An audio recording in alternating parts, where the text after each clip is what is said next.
Bienvenue dans cette nouvelle édition du 12-15, voici les titres. Au Burkina Faso, l'opposition s'oppose à la tenue d'un référendum sur la modification de l'article 37 de la Constitution. À cet effet, elle organise un rassemblement ce samedi dans le stade du 4 août dans la capitale Ouagadougou.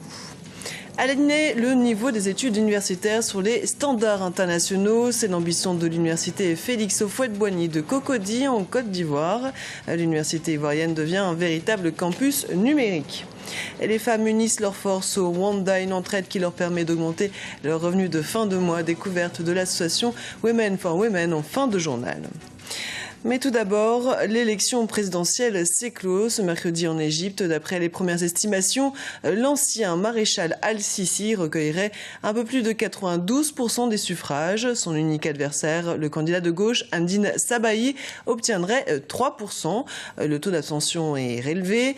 Il est estimé à un peu plus de 44%. L'opposition se mobilise au Burkina Faso. Un rassemblement est programmé ce samedi au stade du 4 août de Ouagadougou. Un mouvement qui vise à dire non au référendum visant à modifier l'article 37 de la Constitution qui limite à 2 le nombre de mandats présidentiels. Écoutons à ce propos Dieudonné Zoungrana, directeur de publication du journal Aujourd'hui au Faso. Cette opposition va remplir le stade du 4 août. D'abord parce qu'avant, elle n'avait pas le MPP. Vous savez, le MPP, c'est cette scission du CDP, le parti majoritaire, qui a donné naissance à ce MPP, qui est venu en fait massifier cette opposition-là. Donc l'opposition est encore plus forte et plus unie. Ensuite, en face, vous avez le pouvoir qui n'a pas encore mis sous éteignoir ses velléités de modification de l'article 37. Ça fait que l'opposition est encore plus mobilisée en bloc pour faire pièce à ce référendum. Donc je pense que ce samedi 30 mai 2014, eu égard à toutes ces considérations, l'opposition va faire mouche. Un vent de réforme souffle sur les universités africaines depuis quelques années. Plusieurs pays ont remplacé l'ancienne architecture de l'enseignement universitaire par le système LMD, licence, master, doctorat. L'exemple de l'université Félix Houphouët-Boigny de Cocody, à Abidjan, en Côte d'Ivoire, avec ce reportage réalisé par notre correspondant Olivier Conan. L'université Félix Houphouët-Boigny de Cocody, engagée à l'instar de toutes les universités publiques de Côte d'Ivoire dans la réforme licence master doctorat, en abrégé LMD. Cette réforme fondée sur un impératif de qualité permet au système d'enseignement supérieur ivoirien de s'aligner sur les standards internationaux. L'innovation majeure, c'est l'harmonisation des curricula qui est déjà effectif dans les 4 UFR, unités de formation et de recherche de sciences et techniques. Il y a également l'introduction des technologies de l'information et de la communication dans l'enseignement. Le district nous a offert un ensemble d'un bâtiment avec 2 grands amphithéâtres que nous avons déjà interconnectés et nous allons en faire le centre de ressources numériques et pédagogiques de l'université Félix Houphouët-Boigny. Et nous allons avoir des salles pour amener les enseignants à enregistrer leurs cours, à apprendre à mettre en ligne leurs cours, pour réduire le temps du présentiel.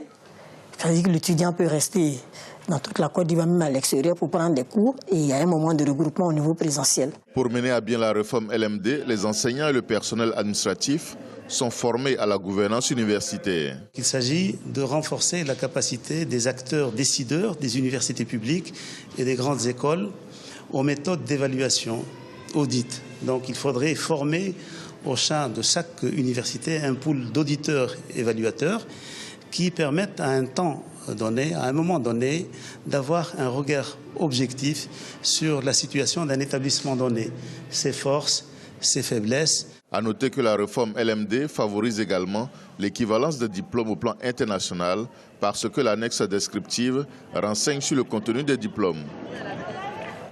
En Gambie, le président Yahya Jammeh démis de ses fonctions son ministre des Affaires étrangères Mamour Alioune Diagne avec effet immédiat. L'annonce a été faite dans un communiqué publié ce mercredi par la présidence gambienne. Aucune précision sur les motifs de cette décision n'a été apportée pour le moment.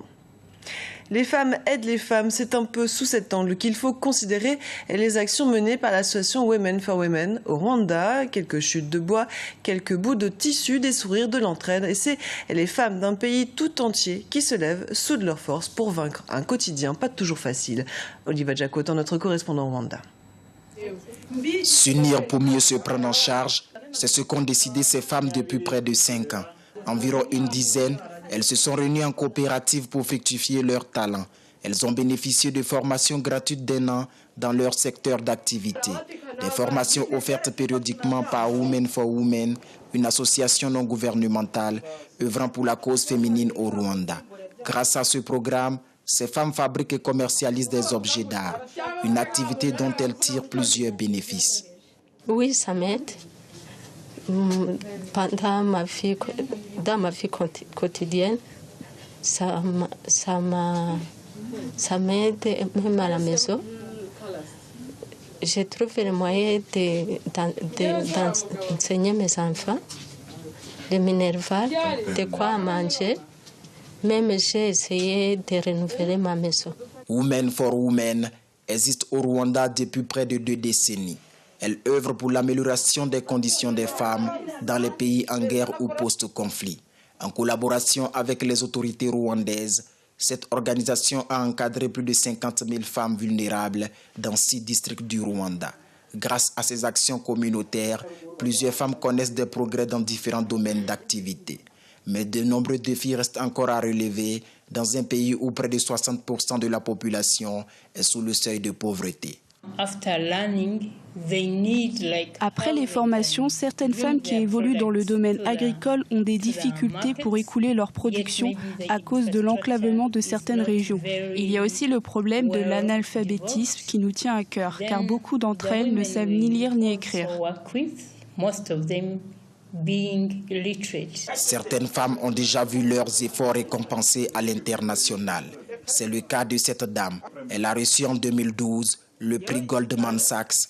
La construction de plusieurs centres d'apprentissage de métiers pour les femmes est prévue dans le pays, ce qui va permettre surtout aux femmes rurales, majoritaires dans le pays, de se prendre en charge. Ce journal a été préparé par l'ensemble de la rédaction. Merci pour votre fidélité. Dans un instant, une nouvelle édition du 12-15 sur Africa 24.